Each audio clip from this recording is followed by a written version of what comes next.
This episode of The Cut was filmed at the Men's Grooming Lounge. Now this is me in the future.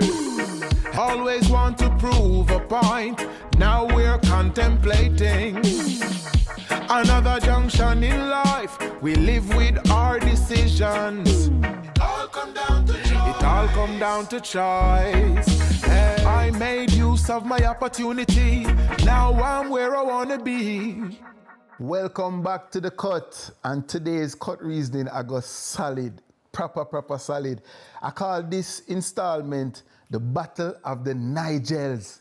We have Minister of Finance and Public Service, Dr. Nigel Clarke. Welcome, boss. Thank you for having me, Wayne. And I have Nigel Hector, affectionately known as Nigy boy, Father Blind. Father! You know, Gary, my father, it's a pleasure, man, always, my brother. Enough respect, you know. Yeah, man. Boy, no, it's a long time I want to sit down with you, my brother.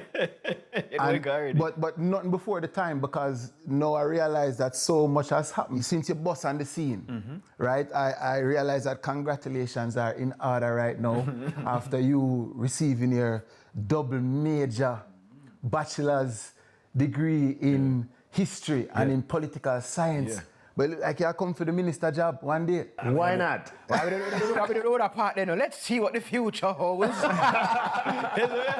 I God, no, but congratulations, Thank you so much. my brother. You were doing this in silence because most people knew you as Nigy boy, the artist, hit maker, be a big song road. But we never know, say, I go school same time and I do the thing. Hey, no, man, me a stress out at night time. You know, when I have to write a 20-page research paper. Wow. You see what I say? Wow. And I have to walk go towards the fountain and sit in silence and home and say, all right, get my mind clear, back to work. Yeah, man. So it's all a dual lifestyle that I was juggling and still plan on juggling because we can't ease off. You see what I say? Can't ease off, so there's more education to come. What's next in the education? I want to pursue a law degree, but that might take me some time to get to, but you have to do. You see Yeah. what I say? Yeah, man. So tell me something. If you did bus 5 years ago, would it be possible for you to find the time to accomplish these degrees? I feel like it would have been harder. It would have been harder. Yes, I'm still, driven, but I don't believe I would be in the same state of mind. So I think now is the right time, and I don't think anything happened before its time. God's perfect timing. True, man. Minister, welcome. Been trying to get you on the cut for It's true. you know how long. It's true. It's a long right? time you're trying, yeah. But we know your schedule, and I give Yes. thanks for finding the time in the schedule to sit in with us. You call me and say, Nigy boy, is that who you... I had to do everything I could to make it. Can't miss it. Yeah. Minister, stop cutting numbers. So I want to find out a little bit more. We know you as the Minister of Finance, and we know what you're doing currently. You're in the paper, you're in the news cycle every week. But I want to know who Nigel Clarke is, who he was before, from schooling, so early accomplishments. Why them pick you as Finance Minister? What did you achieve to put yourself in that conversation? Well, just biographically, I born in Kingston. My mom was a teacher. My father was a lawyer who became a judge. I went to St. Richard's Primary School. In fact, I went to St. Andrew Prep, and then when the third kid was born, they realized that them school fee them couldn't. Sure. So I just them switched me. And it was the greatest thing they ever did for me. I went to St. Richard's Primary. Really? I took my common entrance from St. Richard's Primary, and I went to Monroe College. I boarded as a boarding school in St. Elizabeth, and I was there for 7 years. I lived in Westmoreland for 4 years of that 7 years because my father got transferred to be the resident magistrate of Westmoreland. So I lived in Bluefields, right on the beach. My formative experience was living by the sea in Westmoreland, attending Monroe. And after Monroe, I went to UWI. I did a degree in math and computer science. And after that, I did a master's at Oxford University and a PhD in mathematics. And then I started my career after that, which was in business and finance, for 20 odd years, I believe, to add it up properly, prior to coming into becoming a member of parliament and Minister of Finance.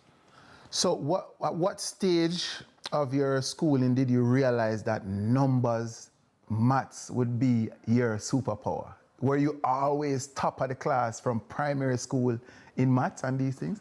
You know, from as early as I can remember, I always enjoyed mathematics, always enjoyed numbers. I believe that love would have been nurtured by these extra lessons I used to go to by a guy called Mr. Abrahams, who was very, very famous back in those days. Scores of people went to him, hundreds of people went every day. Yeah. And he used to have these drills in, you know, fractions and decimals and factorization. I can't even remember the details, but that's my earliest memory of being, enjoying it and you know, having some degree of competence at it. But you know, teachers along the way played a special role. And something I haven't spoken about a lot is I had a teacher at Monroe. I did A-levels in lower 6 and I got an A. But the rules of the time was that if you're going to apply for like the Jamaica scholarship, you had to get all of your A-level results in 1 year. So I had to repeat it and do it again in upper 6. Right. And my math teacher at the time thought that I would be bored sitting in the class and doing it again. And of her own volition, remember, I'm at a boarding school right on top of the Santa Cruz Mountains, away from the hustle and bustle, right? And out of her own initiative, she said to me, all right, meet me after school. And for the entire year of that upper 6 year, she taught me beyond the syllabus without $1, without 1 penny, without my parents even being aware, without asking me, no arrangement. Like, she just thought that I was worthy of well, she wanted to make that investment in me. Extra effort. Yes, wow. And that was a crucial point as well, because I came away from school, you know, knowing more about math than would normally be the case, because somebody saw it fit to place that investment in me.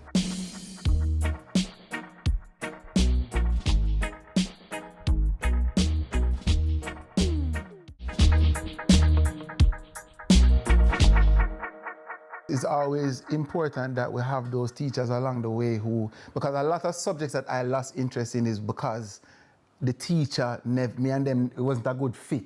You know them way there? So I just kind of drift away from it. Accounts, I run away from number. I don't know how you do it, because most students run away from numbers as soon as them can, run away from mathematics as soon as them can. But you then took up degrees and masters. What were your degrees? Yeah, so I did, my undergrad was math and computer science. My master's was applied statistics. And my PhD was numerical analysis. And now about that in Nigy.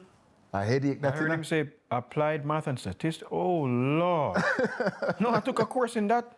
I mean, I like statistics. Yes.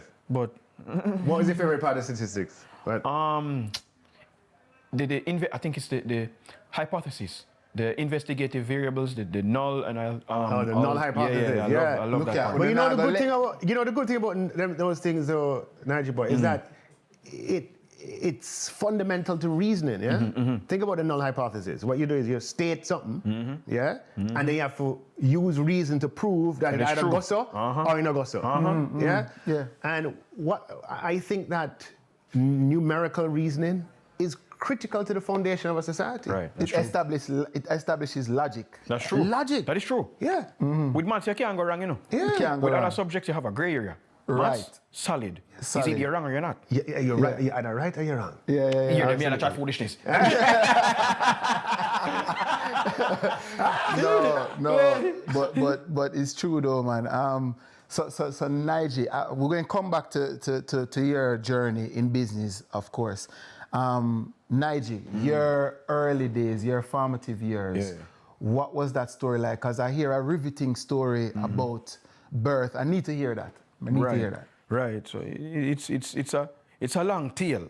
Yes, it's like when they say, why have long tail? Yeah, man, this have a long tail. So as far as how the primary source dictated everything to me, my mom and you know, the extended family, I was born around 5 months and 2 weeks, prematured. 5 months and 2 weeks. Yeah, man. That's So me- little over Me half. nah- Less than 4 months? Me nah no live down here, so you know. Wow. Yes. Yeah. Yeah. Back in that time, that's basically what the doctors were echoing, that I wouldn't make it. And before I was born, the doctors had already pronounced me stillborn. However, that was not the case. You know, I came out looking as beautiful as I am now. And, you know, they still thought I wasn't going to make it. But, you know, the Lord had other plans for me. My mom was actually about to be discharged from the hospital, and a nurse who was working with her at the time went for her before she had left and said to her, you're not going to look for your little pretty pink baby upstairs. And, you know, that's how all of that happened. I was placed in the incubation chamber for about 3 months. However, you know, the doctors, they still had their doubts. My eyes, they were supposed to receive some sort of protective covering while in the chamber. However, I didn't receive that. So the light in the chamber burnt out all the oxygen in my retina. And then, you know, I was discharged, sent home with the family. And when I was about 5, 6 months old, you know, my family, they started noticing that my eyes had a glossy look to it. They brought me back to the hospital where I was diagnosed as being totally blind. So that go on, but it still not stop me father from progressing. You know. Looking on. Yeah, man. My brain was fully developed. I was not ostracized by the kids around me growing up. I fit in quite normally with them, play with everybody. Me and everybody fight. When a man take away my train and take away my car, I fight him feet. It was a pretty normal childhood. I remember being a young kid batting stones up to my grandfather's house, because the way how the house is, I'm from Flanka. The way how the house is set up, it's like there's a downstairs house and there's a house built on the upstairs of that, right? So I would be downstairs, you know, in like this stone heap, and me and my cousin them would just be out there, and we would be batting stones up towards the street level, up towards my grandfather's house, and they had cars and buses parked out there. So they used to tell me something to behave myself, because I might broke the car window them and stuff like that. And, you know, I was an unruly kid. Really? Yeah, I was a very mischievous child. I need to buy back one whole heap of dresser, and a whole heap of phone and something I mash up and crab up back in the day. So I developed quite normally. My mom, she wasn't aware of how to deal with a child suffering from my condition, right? So fortunately, she asked around and she got the connection to the Salvation Army School for the Blind, where I did a majority of my schooling, where I developed my independent life skills, a majority of them. For example, how to make a bed, how to tie shoelaces. Well, my uncle teach me that part, but how to clean a bathroom, so on and so forth. That was where I learned Braille, which is very, very integral to my daily life nowadays. Yeah. So that's where I did a majority of my schooling. You know, I did the GSAT at the time, Great Achievement Test, passed, transitioned to the Meadowbrook High School. Let me ask you something. Right. Who figured out that this little blind child had this golden voice? What stage did you figure that out? Or was it somebody who picked it up? The family picked it up. The family picked it up because my grandfather's side, my family, they're singers, they're instrument players, a lot of them. Okay. My uncles, they used to be in boys club, boys club, and Mobi. You know, they'd be playing drums and so on and so forth, other instruments. I've been singing ever since I was a baby. When I was born, and they thought I was gonna die, and they put me in the bedpan, that's when I made my first note, right? Yeah. Because they thought I was stillborn. It's been since those days, and then when I boarded at the Salvation Army School for the Blind, Mrs. Lee, the director for the school choir, she recognized the talent, you know, at about 7 years of age, and she invited me to join the choir. You know, me a bad getting picnic, so I go run about all the place and want to try to avoid all of the tension, contention, what a word there? That word there. All of the eyes, so to speak. But she remained persistent, you know, and I'm happy that she did because, you know, because of her tutelage, I'm where I am now. So yeah, man. Nice. Like a powerful story. Yeah, no man, no. When you talk about powers, when you talk about powers in the story, it's not normal, and I want to catch up back to. You're such an inspiration to Jamaicans. To Jamaicans, and not just people with disability or blind folk. Like it gone past that. As a matter of fact, I was with two people last night who know your songs well and know of your academic accomplishment and never realized you're blind, and they were so impressed with you, love you, but never even realized that aspect because even without knowing that, it's still. But even so, he doesn't have to be defined by that. You know? Exactly. I saw a presentation. Nigy boy actually interned, if I'm not mistaken, with the State Assembly in New York, right? That's like saying come to Parliament and intern. Someone ask him why you never come intern with me. Right? Come intern with me. But him go intern in the Parliament in New York. Wait a minute. And when they introduce him on the floor of the Parliament in New York. They never mentioned I'm blind. Right. They mentioned the intern, who is a great guy and is a great singer, i.e. so that don't have to define him. Exactly. And I'd love to see Jamaica get to that level where that don't define him. Yeah, but it makes it all the more impressive though. It makes the story very Because impressive. it's against all the odds. It's against all the odds. And this is why also, that's why I call myself Father Blindness. So I have one person from the delegation and he doesn't know this is happening. But I'd like to introduce you to Nigel Hector, also known as Nigy Boy. If you don't know this, he's my intern, but he's a reggae superstar, and please give him the cordialities of the house while we have him. Thank you, Mr. Speaker. Certainly, on behalf of Ms. Hyman, the Speaker, and all the members, we welcome you here to the New York State Assembly, extend to you the privileges of the floor. Thank you for your contribution to music and arts and such an incredible following. Also, we look forward to hearing you at UPS. Continue your great work. Know you're always welcome. Thank you, sir.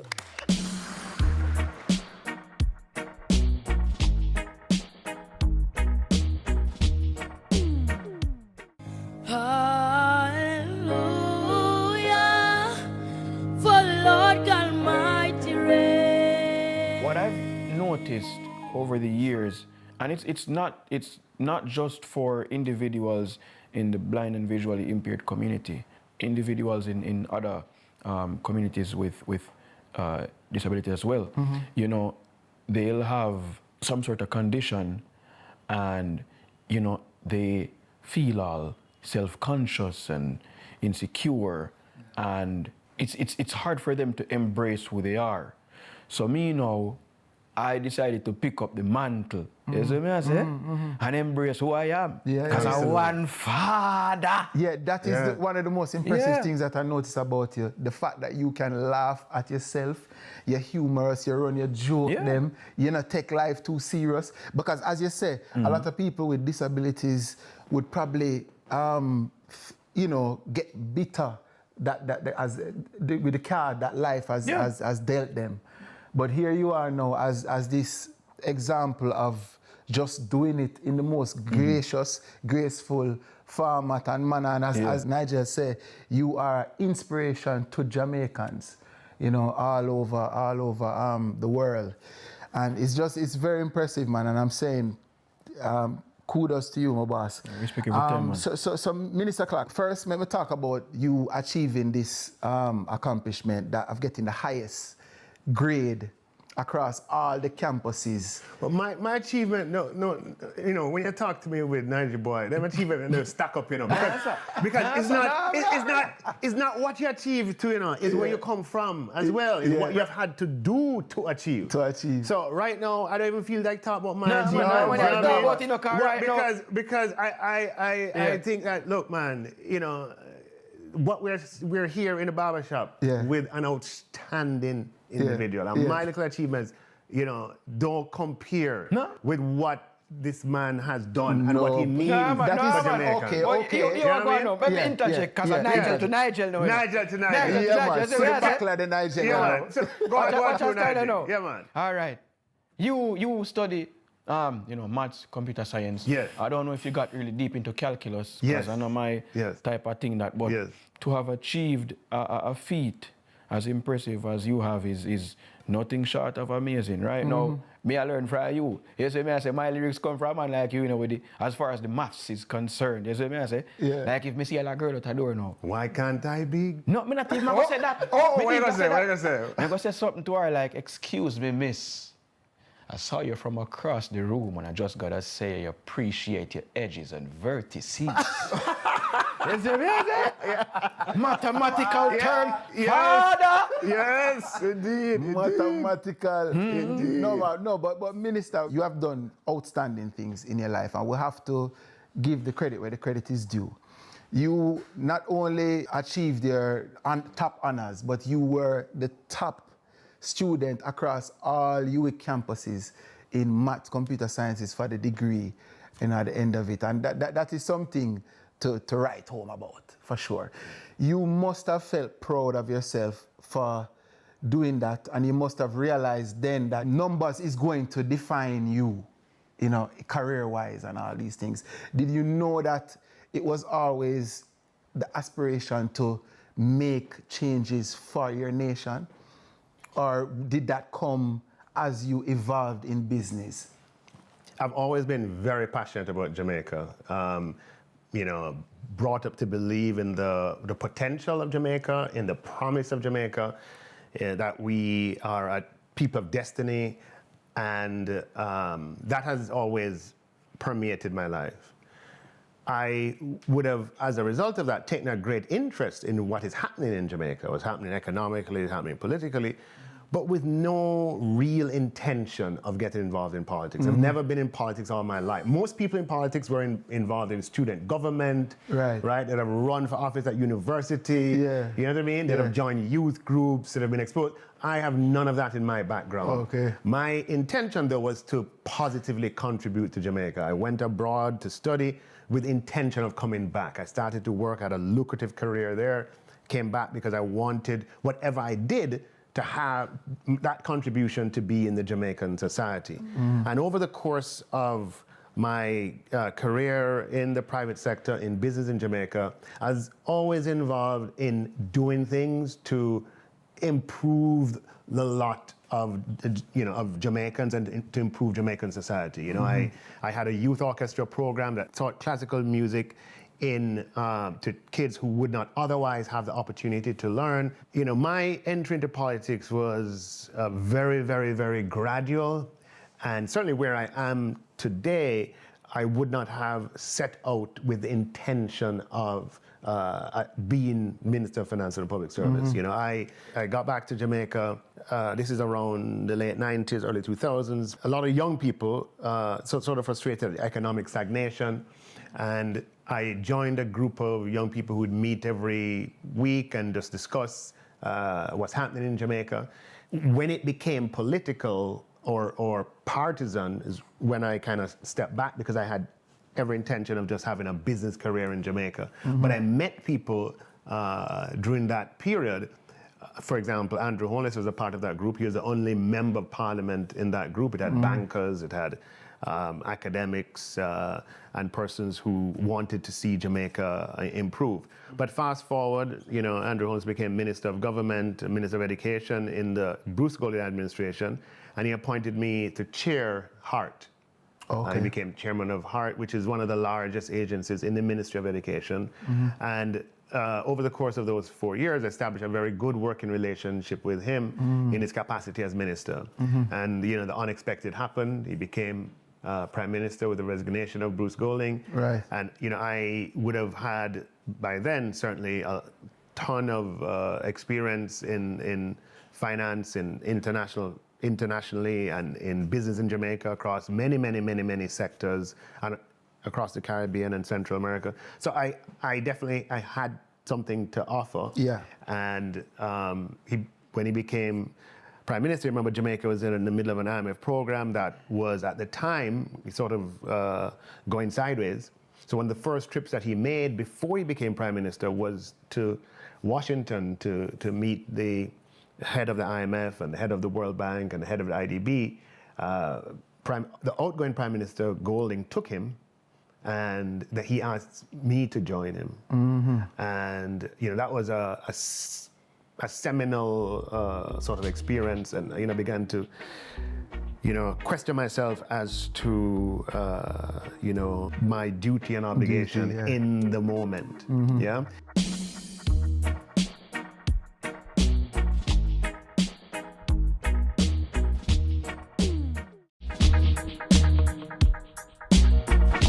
It must have been a scary decision to leave business as a successful businessman, making so many moves to go into serving Absolutely. the country. It was very scary. How do you convince your scary. wife that politics is on the cards? Is that something that is also a gradual thing? Well, that's the thing about it. Because you get her, has to play a part in, Yes, in the... it could only have happened gradually. If I were presented with a choice, it would never have happened. It would never have happened. It would never right. have happened. Yeah, It had to happen very, very, very, very gradually.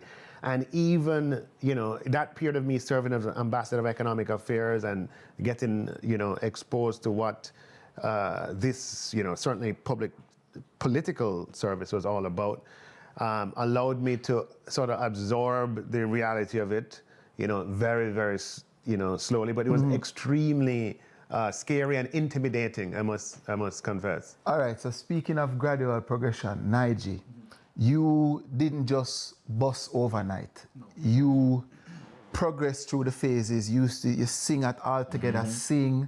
You used to lead the choir, right? Yeah. Yeah? And even before that, I was one of the lead singers on the choir for the Salvation Army School for the Blind, right. Where we used to enter JCDC, the gospel competition, and they have the cultural competition across the island. So we used to do that. Then we tried All Together Sing 1 year, and then when I went to Meadowbrook, I led the choir for All Together Sing the following year as well. I would remember seeing videos from time to time with you, seeing this child. Obviously, you look at you see the glass in the eyes, you realize that you are visually impaired. Yeah. But it was just crazy how wicked you did sing. You used to have viral clips all the time, right? Yeah, that happened later though. Later. So what happened? It's me fix all my glasses. Oh Lord, tearjerker. It's an interesting story for me. So, my last bout with JCDC was about 2016. I made it all the way to the semifinals, but at that time, puberty started lick me wicked. I wasn't used to my new sound, so I would try and sing as if I still sounded like 13, but it wasn't happening. And the judges at the time, they realized the struggle, the dilemma that I was facing, and they said, you should take a break, because if you don't, the Nigel we know today will not be the Nigel we know tomorrow, right? And it just so happened that at the time I migrated to the US. And, culture shock. I'm in a new environment filled with a variety of people from all, walks of life, racial backgrounds, ethnicities, you name it. So it took me a while to acclimate there. I'm in a space where I'm not used to things. It's a... How would they beep on me? And then I wish girl call me now. Hola, darling. Yeah, it's a different way of life, and I had to spend some time trying to assimilate, trying to get myself acclimated with this new system of things, right? I don't know this way of life. My first year in high school in the States, I decided to play the piano instead of singing. I'm not good at the piano, but I fiddle with it, right? I picked that up for that year. Then I heard that the school had a choir, a chorale. So I said, all right, I'll see if I can transition back into singing. Let's see what happens. I did that for a semester my following year, and it wasn't it. It wasn't it for me, because in my mind, I'm saying I'm used to a certain level of singing, a certain standard of singing where everybody sounded in sync. Nothing no go wrong, everything clean and clear cut and concise. But in my mind, I was like, no, this doesn't feel right. Okay. Right? I'm missing something. So I dropped it. And I decided, all right, maybe I'll join the school band. I joined the school band and I picked up the saxophone. Okay. And I did that for a few years until COVID came around. And, you know, that was a very drastic change for everybody worldwide. You know, everybody's life started to revolve around the internet. And I was bored. All I used to do was sleep, because what else am I supposed to do? Me there in my yard, and I got the chance to stay home, get my assignments, and I would just knock them out in the first, second day of school and spend the rest of the days sleeping. Yeah. Right? Because I don't like work. That's one thing with me. So I would use the remainder of those days just making clips, right? And music, pursuing music as a career was not a calling card for me. You know, I never paid it any attention. And my best friend, he had called me one day and said to me, yo, my youth, you used to do the music thing, dog? I said to him, no, kind of drop your singing and I really do it. And he said, my youth, you idiot? And he said to me, Moyo, write a song, because that's another interesting thing now. You know, when I was like 12, 13, I remember the days when I used to, it would be me, my best friend, and a couple other blind youth. We'd be on the campus of the School for the Blind, and we'd just be sitting under a tree with braillers, writing songs. You know, we had tried to take with laptop them and install all sorts of recording software. You know, Cool Edit Pro, the Audacity, we don't know. We're kids. And then over time, we learn about the Pro Tools and all of that. But that's where we all started, right? So him tell me, say, write a song, sing it, let me hear what it sound like. I did it, got it to him, and he said, yo, you gotta pick this up. Fortunately, I started college around that time. I decided to move away from home, stay on campus, and one night, I decided, all right, I'm gonna make a video, post it on Instagram, see what happens. I think that at the time the Lighter Challenge was going on. Posted it on Instagram, and I just saw people running with it at Shensia, at Taros Riley, at Ramesh Entertainment, and I'm like, what is this? I remember that clip. Right. Start go all over the place, 6 wave, go yasso, go this way, go yasso. And then I started noticing comments from individuals who used to watch me on All Together Sing, watch me on JCDC competitions as a kid. And, you know, that made me say to myself, maybe I should reconsider it for real. Then I do want to dapper clip them. My boy, what go on? That's cool, man. Yeah, man. They gotta ask you, you know, the link come out with Dapper Dan. You know? Yeah, man. I did one of his clips, and I think somebody had told me that he reposted it on his story, and he said something along the lines of, yo, he may be blind, but his eyes are in his voice, or something to that effect. And then I did another one, and he posted that on his page. Then I did another one on TikTok, and like over 24 hours, it got like 500,000, and he reposted that on his page as well. And then I realized, all right, I'm in the eyes of the public now. Maybe I should consider this thing. But, you know, at that time, school was in full swing. Right. And then some time passed, you know, I'm just a young college kids singing on the internet, doing my schoolwork, and 2021 reach, and Dr. Love reached out to me. I kind of delayed on the response because the industry kind of shaky. And I said, what, let me reach out to him, let me respond to him, see what he has to say. And he said to me, yo, me reach 40 time and broke 40 time. So not worry about. And when he said those words to me, it moved me to say, all right, let me hear him out and let me see the direction of things. Let me see what can happen. And we've been working together ever since. I shot my first music video in 2021, which many people don't know, right? And I've been doing performances here and there. 2020, which year that? 2 or 3. I did Rebel Salute. This is before the big tune dropped. Dapper find me 2022. Him reach out back to me and he say, yo, bad singer, me have a show in Brooklyn, more you forward through. Yeah. I made that appearance, respect to him always and forever. Yeah. Oh, wow.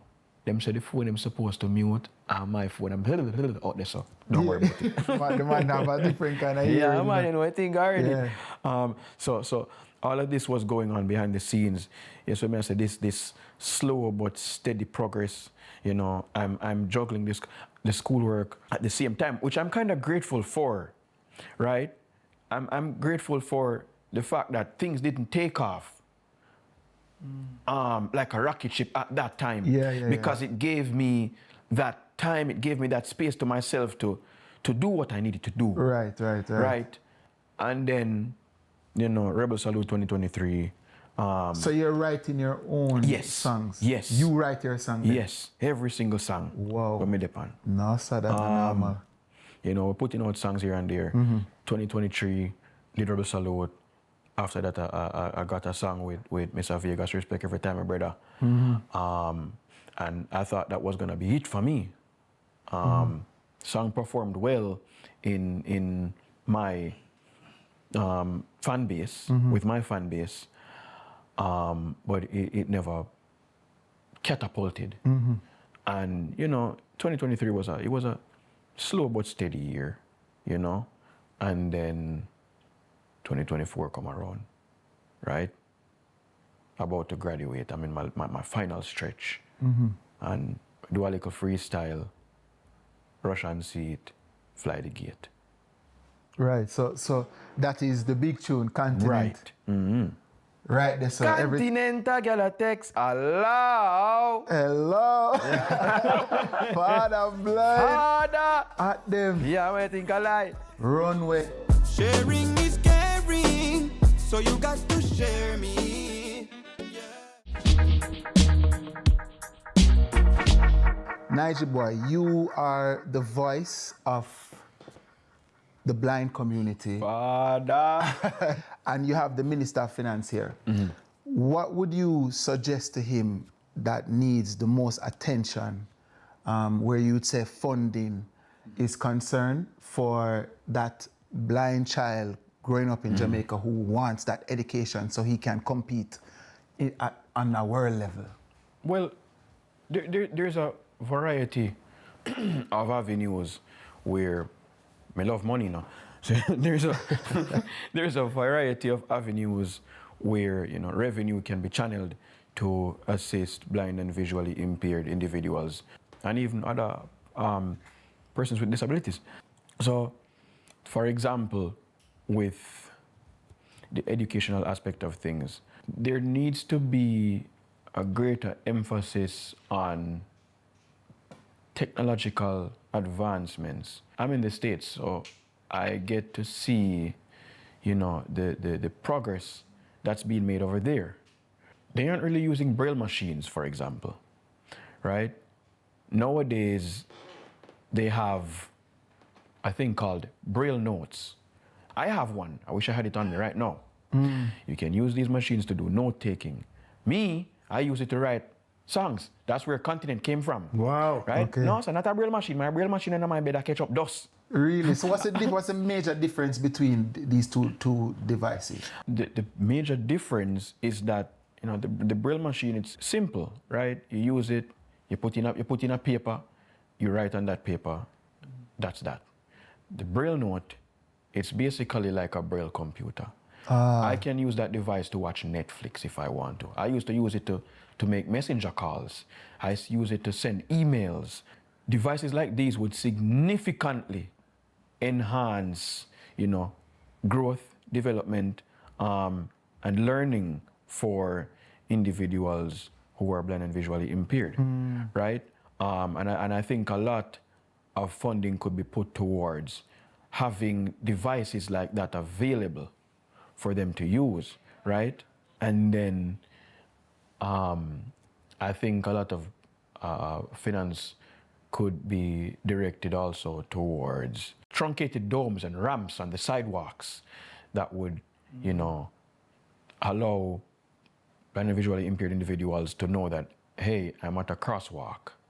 This is where I cross, right? Make things, it definitely will make things easier.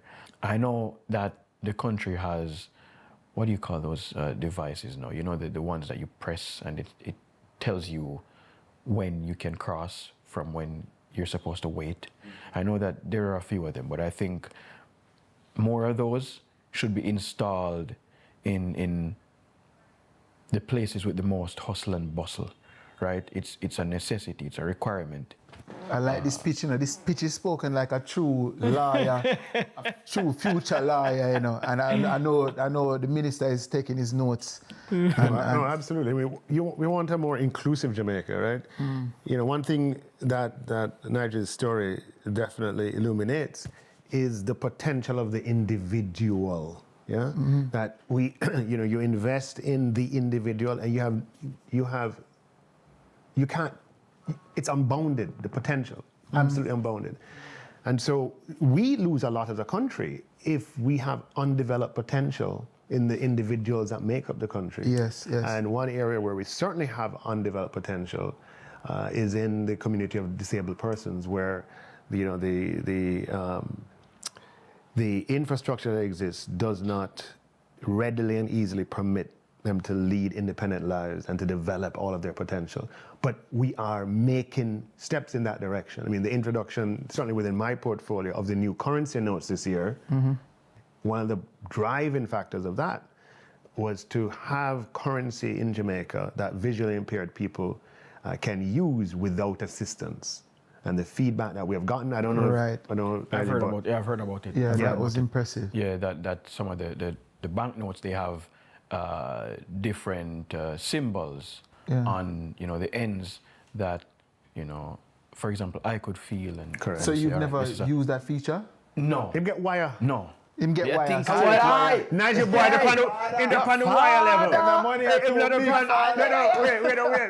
Him not upon the 5,000, 2,000, 1,000 level. In the wire level. Hey, a wire. We're gonna a wire him. Me have to take all my phone and go so and hold the bank note underneath and then go so. Hello. Hello. All right, so I want to ask you, what's the biggest misconception about the job of Minister of Finance, you'd say, from John Public? I mean, I guess the biggest misconception about the job is that you have it and you don't want to spend it. Or okay, you know what I mean? That yeah. you can do anything. It's just because you know. Right. You know, that... And I guess another misconception is that ultimately, in that job, you're representing all of Jamaica. You're representing all Jamaicans, and you are ultimately, you know, making decisions about allocations of resources. The more that resources go in one area, is the less that's available to go in another area. But people only see sort of their perspective and don't recognize that in that role, when you're interfacing with the Minister of Finance, you're interfacing with someone who's representing all of the other segments of Jamaica. It's a very, very challenging role in a country with limited resources, as you can, you know, even though that is improving and we're better off than we were before, Jamaica would not be, it's still a country where, the needs outstrip the resources. Yeah? Well, I mean, I've been, obviously, just like all of Jamaica, been watching you evolve and grow into your role as Minister of Finance. And I feel like when you just started, you were almost like the nice guy, but you've I am still a nice guy. What are you talking are about? a nice guy, but you're not necessarily the same nice guy you were. You've had to change and you've had to develop a persona to fight on the floor, to fight in Parliament, because it's a very gritty environment and landscape. And I've seen you develop your speaking, your delivery. You almost have a style now. People look towards you, seeing you draw for your illustrations and stuff. And so how much have you changed to fall into the politician role? And not necessarily changed for the worse or for the better. Just how have you grown as a politician since entering? I the honest answer, I don't see that. I mean, I don't think I have changed. I think that people are becoming more aware of who I am.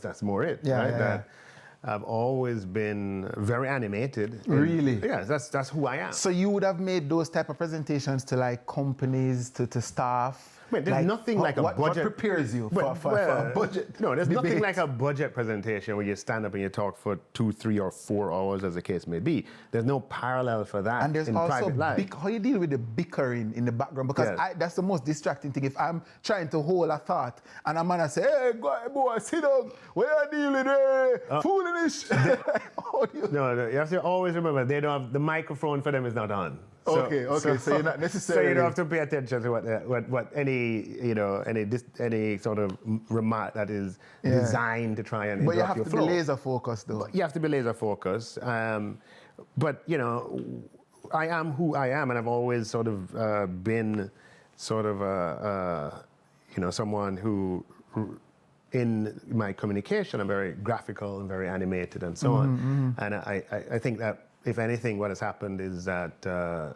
people are getting to for better or for worse, know me as I am. Right, You know what I right, mean? right. That's more of what is happening. Yeah. All right, so Nigy. Well, I know, Wayne. Back to what the question in head. I want to go back to a question you had asked, the one about where finance could be directed, and something just came to my mind as far as transportation is concerned. The JUTC buses. I remember when I used to go to high school, right? And I think the country was taking, or probably still is, I'm not sure, or maybe they have, taken greater steps towards this. I remember I would go on the buses, and I think at the time they were introducing the machines for the smarter cards or something like that.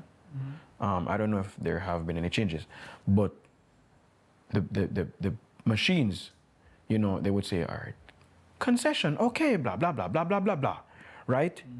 And I remember being on the buses and, I would have to use my sense of direction, my sense of feeling to know when to get off the bus, right? But what was lacking at the time, and I say this based on what I have observed overseas, is that, the buses are fully voice automated where the stops are announced. That's not to say that the driver shouldn't have a microphone or something to that effect to reinforce, all right, this is the next stop that's following this one. But I think investing some revenue into, making sure that the bus systems are up to date. Are up to date with these automated voice systems to, assist with travel would be a great cause. That's well a great said. suggestion. Yeah. No, man, man, impressive. The advocacy is well needed, and the representation is well needed. So let me come back now to what I was saying. Right. The big homecoming. Yes. The big Mobile homecoming. Yes. In July. Think a lot. I wonder if they're ready. I don't think so, for the father. Look, told me see you do the place last night, father. the place I go and good and the place I mash up in there. You say, when Father Blind come Step out, out. Yeah. You're serious. stadium mash down, think, little hey. most the grandstand, Hey, pop down. when we left stadium, you know, say people phone always out and sitting. And I guess, you know, you probably have televisions posted across the nation. I saw a story post. You think I like me, so you breathe down around there, so you know. I saw a story post that a friend of mine had made, and basically she's reacting to what's going on in the stadium. And he's like, she go, oh my God, I see the girl in my run, and I'm like, whoa! Yeah, man, a stampede. Listen, the little more the match. Powerful. When them start singing, Yes, people yeah. are run from bleachers across the field. You know, Hello. them have to clear the field and be sitting up. I talk about proper pandemonium. So Mobe Sumfest is the next big stop in Jamaica. Yes. And we're looking forward to that. We're looking forward to the big performance down there. And then what is crazy is this wasn't even a performance. Yeah. I just came to pay cameo. tribute to the boss himself. That's why I say, Yeah, Rashad. So imagine when me come with the performance, you know, my Look at father. a man. Cause guess what, you could have to call me up on some face, you know, cause me have the wet name there, you know. Hey. Me have the married man version for Continent. You know. See that? You never know. See Where, that? how the one go now? You never know me have it. No, my you mean island? Content. Content. My content with the girl when me a check cause she have the good love when make me can't left. Me a Is it the father? Hey! One burner me never cheat yet. Me no play with fire because me can't take his stress. Well, me want to fire about me. Me, personally. Well, I know something I ask you. Ask you. You practice when you preach or you're in a relationship, boss? Time for a relationship right now. You're nomadic. Like a nomad. Yeah, sir. You can't settle. Me not no time again on girl pitney at your campaign. Is either on my time, you know, you're not allowed. Chut. One father. Gentlemen, we don't have nowhere else to go after this. So we can't go nowhere else in the conversation. Gentlemen, enough respect for joining Pleasure, me my brother. in the barber shop here. Big Give up, thanks, big Minister. up, big I up, know man. you're working Yeah, man. tirelessly overtime Yes, to indeed. make the dent that we Indeed, need indeed. to have a better Jamaica. Give thanks again, gentlemen. You don't know. Father.